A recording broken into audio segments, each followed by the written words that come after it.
We begin with breaking news from Peru, where controversial former President Alberto Fujimori has died at the age of 86. His presidency during the 1990s saw an economic revival and the crushing of the Shining Path rebels. But he was imprisoned for human rights abuses, only to be released last December. The conservative politician remains a polarizing figure. Some call him a dictator, others a political savior. Our Peru correspondent Marianna Sanchez takes a look back at his life.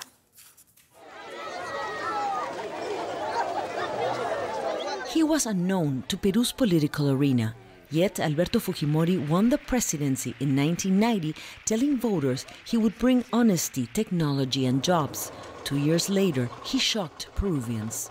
I have taken transcendent measures to dissolve Congress. It was known as the auto coup. Critics protested, calling him a de facto dictator. Supporters backed anti-democratic measures. Y gracias a Dios, el presidente Fujimori fue elegido. Thank God Fujimori was elected because he began to put the country in order. He began fighting terrorism. He dissolved Congress because he could not govern. The Congress didn't support his fight against terrorism. Apoyo para que el presidente luche contra el terrorismo. The Shining Path rebel movement was threatening to overtake power. An elite police task force that had been working for years captured Shining Path leader Abimael Guzman. Fujimori took the credit, which gave him clearance to further push his fight against the insurgencies.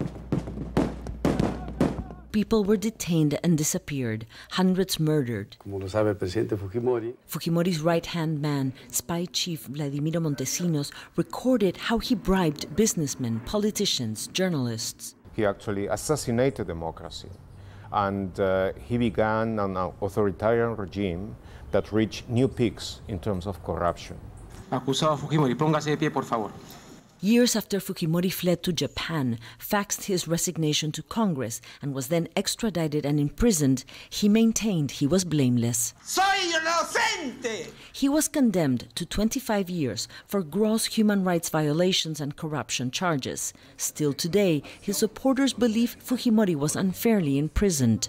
But to his critics, his legacy is one of Peru's darkest chapters. He will be remembered as a dictator, as a liar, and as a leader of a very corrupt regime that was also a major violator of human rights and a major perpetrator and organizer of impunity for those violations.